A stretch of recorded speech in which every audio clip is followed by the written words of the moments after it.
Good morning everyone and आप सभी का हमारे यूट्यूब चैनल में स्वागत है। और आज हम लोग फिर से पढ़ेंगे 10 वर्ब मीनिंग्स, ठीक है, जिसमें हम लोग उसकी स्पेलिंग्स, उसका प्रोनाउंस, उसका मीन्स, उसकी सेकंड फॉर्म और उसकी थर्ड फॉर्म यहाँ पे जानेंगे। ठीक है, कैसे सेकंड फॉर्म और थर्ड फॉर्म बनाएंगे ये यहाँ पे मैंने इसे लिख के आपको दिखाएंगे कैसे आपको बनाना है। ठीक है, ताकि और ज़्यादा कनेक्ट कर पाएँ। ठीक है, बिल्कुल। इसमें एक प्रॉब्लम आ रही थी कि यहाँ पे डी लिखा रहता था तो कम समझ पाते थे, इसलिए हमने इसको कहा हटा देते हैं, चलो कुछ बना के ही दिखाते हैं तो वो आपको ज़्यादा समझ में आएगा, कनेक्ट कर पाएंगे। ठीक है, चलिए तो कोई बात नहीं, हम लोग स्टार्ट करते हैं और हम लोग डेली के जैसे ही हम लोग सीखेंगे और समझेंगे उसको और कनेक्ट करके अच्छे से अंडरस्टैंडिंग बेटर बनाएंगे। तो आइए विदाउट टाइम वेस्ट के हम लोग स्टार्ट करते हैं।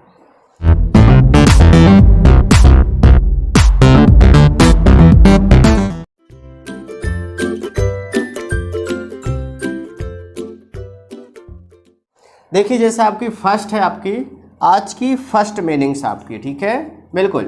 आपकी क्या दिया गया भाई यहाँ पे? कम। कम तो यानी सबको पता होगा लगभग। कम यानी होता है आपका आना, यानी कि COME, कम मतलब होता है आना। अब इसकी रही सेकंड और थर्ड फॉर्म। आना मतलब होता है कि अगर आप कहीं से कहीं आ रहे हैं, कम यानी कहते हैं ना कम इन, यानी कि यहाँ आओ। ठीक है, बिल्कुल। या फिर अंदर जाने के लिए या फिर आने के लिए स्पेशली आपको कम का यूज किया जाता है। ठीक है, बिल्कुल, आने के लिए। अब देखिए, जैसे इसके अगर सेकंड और थर्ड फॉर्म की बात करें तो इसका आपको पता है कम की क्या होती है? कम, केम, कम ही होती है। ठीक है, इसका सेकंड फॉर्म क्या होती है? केम होती है। क्या होती है? केम। और थर्ड फॉर्म क्या होती है? फिर से वही कम हो जाती है, कम, केम, कम। ठीक है, CA हो जाता है सेकंड फॉर्म में और उसमें CO होता है। ठीक है ना, ये आपको अंतर ध्यान रखना है। सेकंड नंबर की बात करें, कम बैक, वापस होना। कम बैक का मतलब होता है एक बार अगर आप चले गए हो फिर से आ रहे हो। ठीक है, मान लीजिए अगर आप क्या हुआ कि किसी स्थान से आप चले गए फिर से वहीं पे लौट के आए, अगर आपका काम पड़ रहा है या फिर कोई इमरजेंसी है तो आप फिर से लौट कर आ रहे हैं, उसको कहा जाता है कम बैक, यानी वापस होना। अब इसमें देखिए दो वर्डों से मिलकर बना है कम बैक। तो बैक तो आपका ठीक है, कम आपका वही पिछला वाला है, तब इसकी भी सेकंड थर्ड फॉर्म क्या बनाएंगे भाई? वही चीज़ बनाएंगे, इसमें भी हो जाएगा। तो इसमें भी आपका हो जाएगा कम का केम बैक और कम बैक। आया समझ में? तो क्या हो जाएगा? केम बैक और आपका हो जाएगा भाई यहाँ पे कम बैक। आया समझ में? तो ये चीज़ यहाँ पे आप जोड़ते चलेंगे तो हो जाएगा आपका केम बैक और कम बैक, क्योंकि वही चीज़ आपका लगा हुआ है।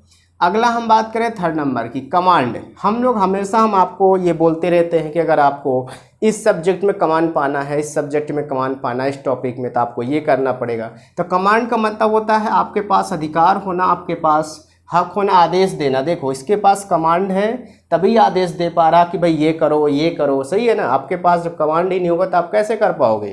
तो कमांड मतलब होता आदेश देना।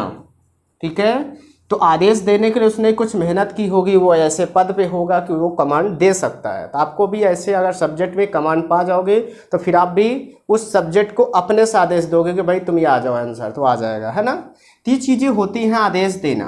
अब बात आती है इसकी सेकंड और थर्ड फॉर्म की। देखिए, इसमें लास्ट में आपका कॉन्सोनेंट है तो इसमें क्या करेंगे हम? ED लगा के बना लेंगे। क्या बनाएंगे भाई? ED और ED बनाकर आपका सेकंड और थर्ड फॉर्म बना लेंगे। कमांडेड आपका हो जाएगा। क्लियर है? यस। अगर हम फोर्थ नंबर की बात करें तो इसमें दिया है कमेंस। क्या दिया गया भाई? कमेंस दिया गया, प्रारंभ करना। स्टार्ट मतलब भी होता है प्रारंभ करना, शुरुआत करना, और कमेंस भी होता है। तो हमको कई सारी मीनिंग्स होती हैं, हम जो इस हमको ईजी होती है वो हम लोग यूज करते हैं, बट जानना तो सभी चाहिए भाई, क्योंकि पेपर में कौन सा लिख के आ जाए पता नहीं। तो कमेंस COMMENCE, इसमें भी COMMAND था, COMMENCE, कमेंस यानी होता है प्रारंभ करना। अब बात आती है इसकी सेकंड और जैसे प्रारंभ करना मतलब होता है किसी काम की प्रारंभ करना। जैसे हम लोग यहाँ पे वर्ब मीनिंग पढ़ना चालू किए थे तो प्रारंभ करना ही होता है। ठीक है, बिल्कुल, किसी काम की शुरुआत करना, प्रारंभ करना, वो आपको प्रारंभ हो जाएगा। अब यहाँ पे बात आती है इसकी सेकंड और थर्ड फॉर्म की। तो आप इसकी क्या बनाएंगे भाई? क्योंकि आप इसमें देख रहे हैं लास्ट में आपका वावेल ऑलरेडी है, तो आपको क्या करना है भाई? सिंपल सा D और D लगा देना है। आया समझ में? तो ये हो जाएगा आपका कमेंस्ड आपका हो जाएगा। अगला आता है आपका कमेंड। कमेंड मतलब होता है प्रशंसा करना, नहीं कहते कमेंट कर रहा है, कमेंट कर रहा है, तो वो चीज़ होता है प्रशंसा करना किसी की, ठीक है। तो प्रशंसा करना हो जाएगा आपका। अब इसकी बात रही प्रशंसा नहीं, तारीफ करना किसी की, ठीक है। अब बात आती है इसकी यानी कि सेकंड और थर्ड फॉर्म की। तो देखिए डी है लास्ट में, तो आपको क्या क्या कमेंडेड आपको कर देना है, तो आपको क्या हो जाएगी, सेकंड और थर्ड फॉर्म आपकी क्रिएट हो जाएगी। अगली बात करेंगे 6 नंबर की, तो आपकी क्या दिया, कमिट मतलब होता है अपराध करना, है ना। कमिट यानी कि अपराध करना, COMMIT, कमिट मतलब अपराध करना हो जाएगा। अब बात आती है इसकी सेकंड, अपराध का मतलब होता है कि कोई आप गुनाह कर दिए हैं आप, है ना, किसी के मतलब आप बहकावे में आके कोई गलती कर दी है, किसी के खिलाफ आपने कुछ गलत कदम उठा लिया है, तो अपराध होता है। जैसे लाइक किसी को मार देना, किसी को जान से मार देना, किसी के खिलाफ, यानी आप अगर चोरी करते हैं तब भी अपराध कहलाता है, ठीक है। ये चीज़ होता है अपराध करना। अब इसकी बात आती है सेकंड और थर्ड फॉर्म की, तो क्या करेंगे भाई, लास्ट में इसका होता है कमिटेड हो जाता है। क्या होता है, कमिटेड हो जाता है। तो ये जो टी है आपका सिंगल, ये डबल हो जाता है। तो डबल टी करके हम क्या लगाते हैं, ED लगाते हैं, ठीक है। एक टी यही वाला है, तो आप इसको एक टी हटा दे सकते हैं यहाँ पे, TED आपको लगा देना है, तो कमिटेड आपका हो जाएगा। क्लियर है। अब बात करते हैं हम 7th नंबर की, कम्युनिकेट दिया गया है, COMMUNICATE। कम्युनिकेट मतलब होता है खबर देना मतलब होता है, कम्युनिकेट मतलब खबर देना मतलब जानकारी देना, कम्युनिकेट करना यानी कि आपसे संपर्क रखना, खबरी होना।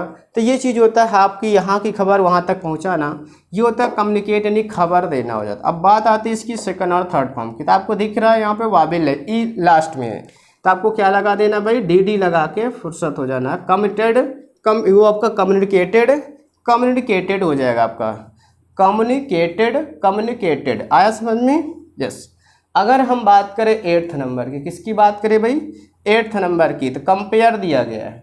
कंपेयर यानी कि आपका होता है तुलना करना, यानी कि किसी से तुलना करना, मैं उससे बड़ा हूँ, मैं उससे होशियार हूँ, मैं उससे छोटा हूँ, वो काला ये गोरा है, किसी भी रूप में आप कंपेयर कर सकते हैं। मैं पढ़ने में तेज हूँ, वो कमज़ोर है, तो COMPARE, कंपेयर मतलब होता है तुलना करना, किसी से कंपेयर करना, ठीक है।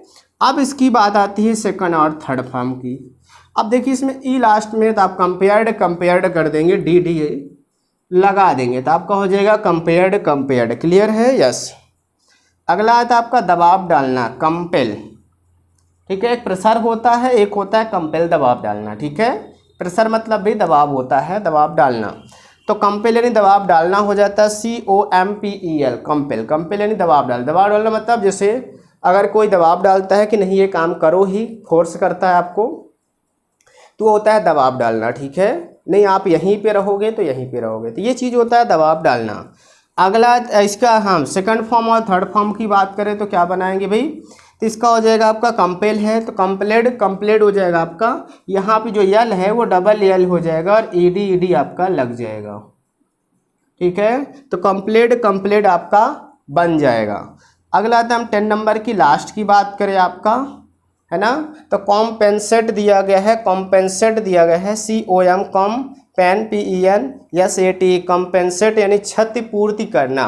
क्षतिपूर्ति मतलब कोई हानि हो जाना या घाटा लग जाना, या किसी का आपने नुकसान कर दिया है, जैसे आप किसी के यहाँ गए, चाय पी रहे और कप आपसे गिरकर टूट गया, तो वो हो गया आपका क्षति हो गई। अब उसकी पूर्ति कैसे करेंगे कि कभी आप यानी कि 1 महीने 2 महीने बाद अगर उनसे आप मिलने आ रहे हो तो उनके लिए एक कप गिफ्ट लेके आके दे दो, तो ये होता है क्षतिपूर्ति हो गई। तो अभी खुश चलो हो गया, 2 महीने ये बुरे थे लेकिन आज अच्छे हो गए भाई, हमको हमारा भरपाई कर दिए, तो ये होता है आपका क्षतिपूर्ति करना। अब इसकी बात रही आपकी क्या, सेकंड और थर्ड फॉर्म की, तो लास्ट में आपका क्या ई है, तो आपको सिंपल सा DD लगा के बना देना है, ठीक है। ये हो गया आपका DD लग करके सेकंड और थर्ड फॉर्म बन गया है, तो आपका हो जाएगा कंपेंसेटेड। क्लियर है, ये चीज़ आपका हो गया यहाँ पे।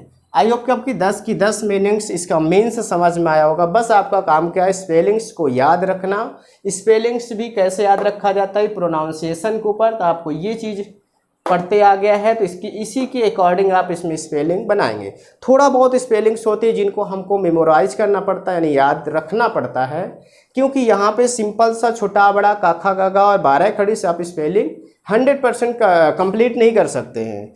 यहाँ पे 80% तो चल जाएगा, लेकिन 20% आपको समझना पड़ेगा। आई होप कि आपको ये मीनिंग समझ में आई होंगी, और अगर आपको ये इन्फॉर्मेटिव लगी हो, यूजफुल, तो आप लाइक कर सकते हैं, कमेंट कर सकते हैं और शेयर कर सकते हैं। अगर नए हैं तो सब्सक्राइब कर सकते हैं, और पढ़ते रहिए, अपना ख्याल रखिए। हम लोग मिलते हैं नेक्स्ट वीडियो में, तब तक के लिए जय हिंद।